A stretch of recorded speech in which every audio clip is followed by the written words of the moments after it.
नमस्कार दोस्तों, जय जय छिंदवाड़ा। एक बार 2000 तालियां बजाकर दोनों हाथ उठाकर मुझे बताएं कि छिंदवाड़ा के लोग इस मोहब्बत के साथ यहाँ सुनने के लिए आए हैं। पढ़ाई में पहाड़ा का, मौसमों में जाड़ा का, लड़ाई में अखाड़ा का और शहरों में छिंदवाड़ा की बात ही कुछ और है। और बताता हूँ आपको कि फलों में आम की, गर्मियों की शाम की और इस फेस्टिवल में कॉर्न की बात ही कुछ और है। माननीय कमलनाथ जी, आपसे अनुरोध है कि आप मंच पर पधारें, आपका स्वागत है। मोहब्बत के शहर का आबोदाना छोड़ देंगे क्या? जुदा होने के डर से दिल लगाना छोड़ देंगे क्या? जरा सा वक्त क्या बदला कि चेहरों पर उदासी है, गमों के खौफ से हम मुस्कुराना छोड़ देंगे क्या? इतना बड़ा उत्सव छिंदवाड़ा में करना बहुत बड़ी बात है। मैं हंसाने का काम करता हूं। कितने लोग हंसना चाहते हैं मुझे एक बार बताएं अपने तालियों से। हंसना बहुत जरूरी है, रुलाने के लिए तो आपके रिश्तेदार ही काफी है।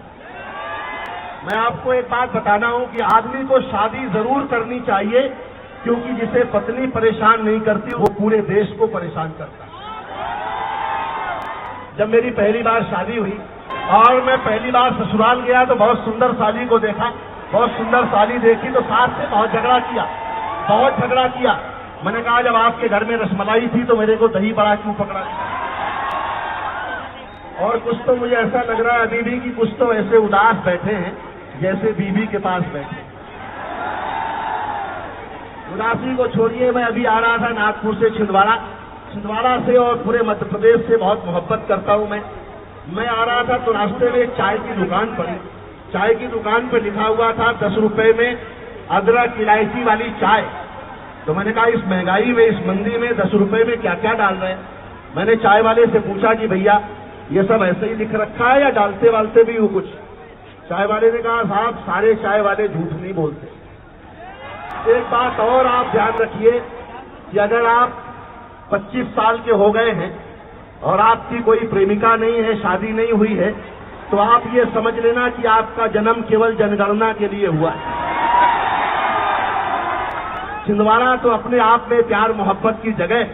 मैं बनारस गया तो 2 पंडित आपस में लड़ रहे। मैंने एक से पूछा भाई पंडित हो के आपस में क्यों लड़ रहे हो?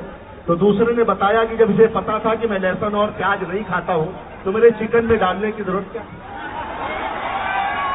दोस्तों, हार के संग कभी जीत भी मिल सकती है, लगे रहो तो प्रभु की प्रीत भी मिल सकती है। कई बाबा तो इसलिए धुनी रमाए हैं कि इन्हीं भक्तों में अनी प्रीत भी मिल सकती है।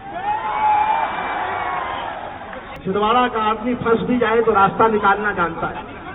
वो यहाँ से एमबीबीएस करने के बाद कोई एम्स में डॉक्टर हो गया तो किसी की पत्नी की डिलीवरी होनी थी। उसने कहा भैया पहली बार बाप बन रहा हूं, इशारे में बताना। लड़का हो जाए तो कहना टमाटर हुआ है, लड़की हो जाए तो कहना प्याज हुई है। रिश्तेदार बैठे होते हैं, इशारे में बताना। वो जुड़वा पैदा हो गए। लेकिन आदमी छिंदवाड़ा का था, घबराया नहीं। उसने बाहर आके जो सूचना दी उस पर आपका समर्थन चाहता हूं।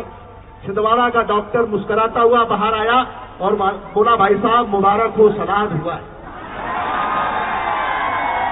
जो लोग उदास बैठे हैं उनसे कहना चाहता हूं कि पसीने की करो पूजा, गरीबी भाग जाएगी। पसीने की करो पूजा, गरीबी भाग जाएगी। जरा सा मुस्कुरा दो, बदनसीबी भाग जाएगी। जो चेहरे पर हंसी होगी पड़ोसन गाल चूमेगी। जो मुंह लटका के बैठोगे तो बीवी भाग जाएगी। मैं समय की सीमाओं को ध्यान रखता हूं और आपसे कहता हूं कि भीड़ में दुनिया के पहचान बनाए रखना, घर में खुशियों की एक दालान बनाए रखना, अपने होठों पर ये मुस्कान बनाए रखना और इस दिल में हिंदुस्तान बनाए रखना।